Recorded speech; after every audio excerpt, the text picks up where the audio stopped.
Hey, hello, welcome. I am Prosper Nwangu, as you all know.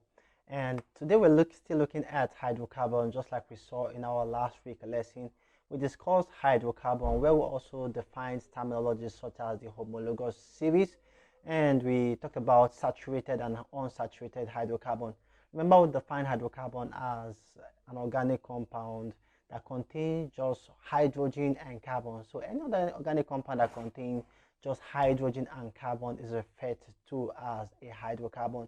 We also define the term homologous series, where we said that is a family of organic compounds that follow a regular structural pattern in which each successive member differ by a CH2 group or an atomic mass of 14. We define saturated hydrocarbons as hydrocarbons that contain just single bonds within its structural makeup.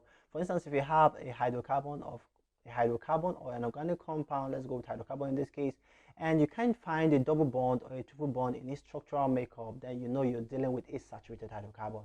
While an unsaturated hydrocarbon, on the other hand, has a double or triple bond within its structural makeup, then such kind of hydrocarbons are referred to as unsaturated hydrocarbon. Now, a major saturated hydrocarbon is the alkane, and a major unsaturated hydrocarbon is the alkenes and the alkynes and the benzene. Now for this week lesson, we're focusing majorly on the alkenes, and we're going to be using methane as an example. Methane is our major example for this week lesson. So what we have next, what we'll be doing is this. We're going to look at our objectives are first you should know at the end of the lesson you should know how to state, or you should be able to state the chemical formula for the alkanes, and you should be able to also be able to state the preparation. How do we prepare the alkanes? And also you should be able to state the chemical properties. That's the three objectives.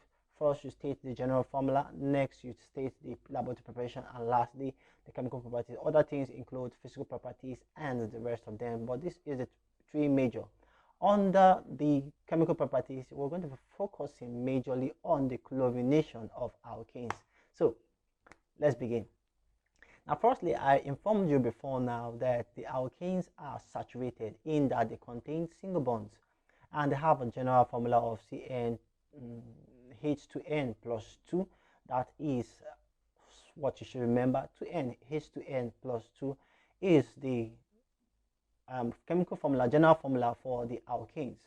This allows you to write the structural formula or know how many carbon and hydrogen atoms is contained in each family member of the alkane. So we're focusing on methane. We're using methane as a yardstick, or we're using it as an example to discuss every other member. So in regards to physical property, chemical property, remember the homologous series has the same general method of preparation.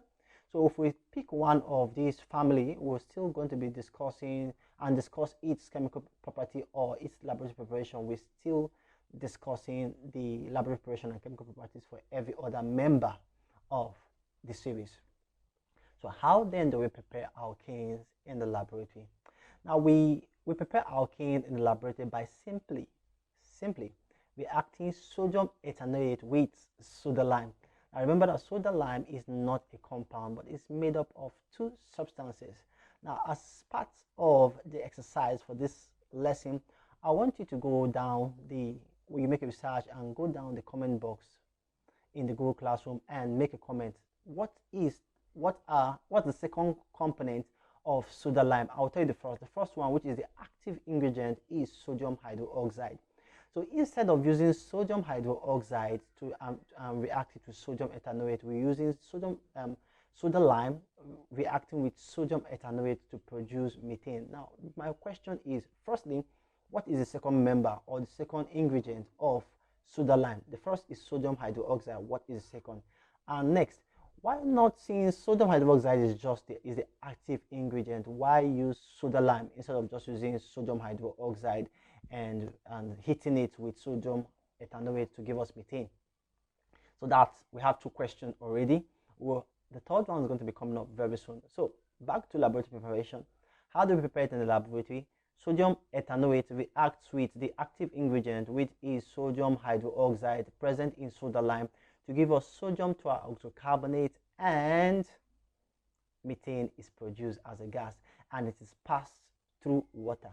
Now, my third question, remember, my third question is what property or allows a gas to be collected through water? Now, most gases are collected by upward delivery, downward delivery. Now, my question is what property of a gas allows it to be collected through water? So you make a comment in the comment section of the Google Classroom and I'll check it out and give you a thumbs up when you have a great comment. So that is that for the laboratory preparation. Very simple, basic, and the equation is quite basic. So the next aspect is the physical property. What are the physical properties of methane? The first physical property I want you to talk about is color. Now, most times you have questions coming up in WIAC and they're asking for physical property, and you tend to find students failing such question. It amazes me. I wonder how students get to fail questions on physical property when you can just go with color. You need to know the color of most of these gases. Methane, we know, is colorless, and it is slightly soluble in water. It is less dense than air.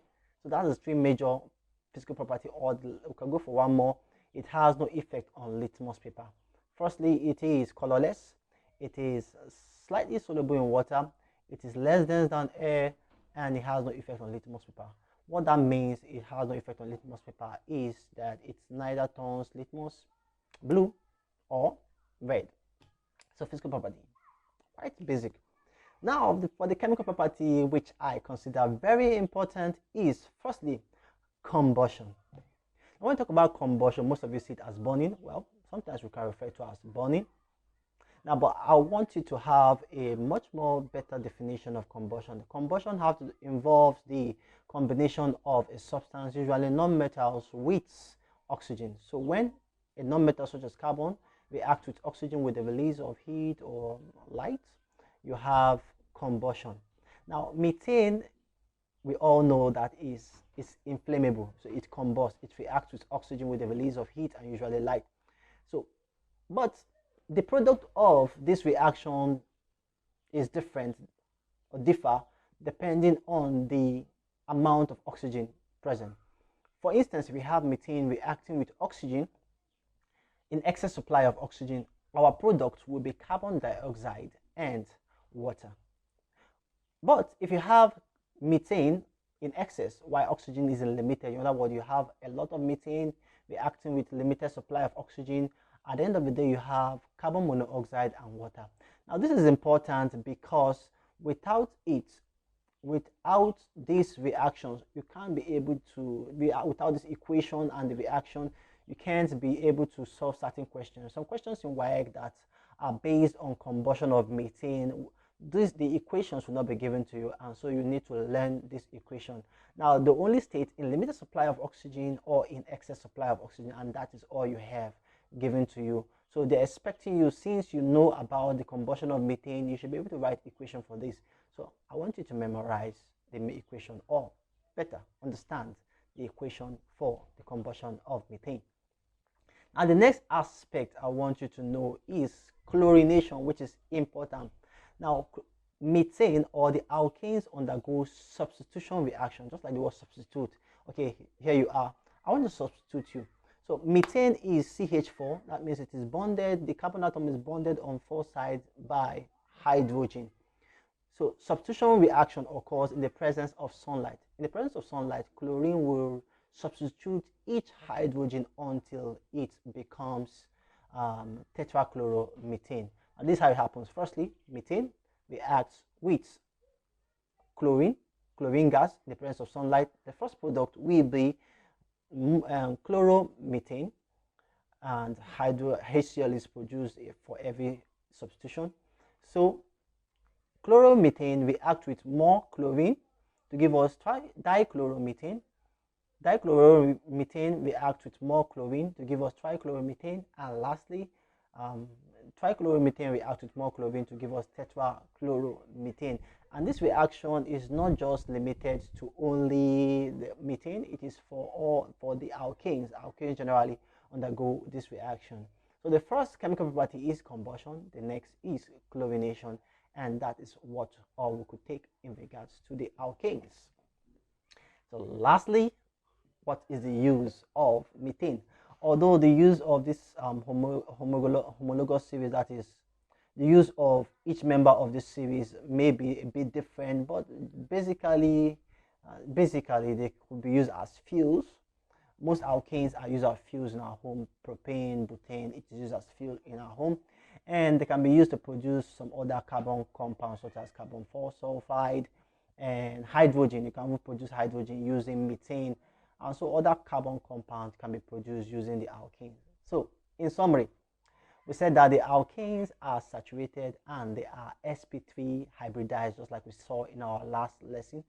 sp3 hybridized, and they have a general formula of CnH2n plus 2.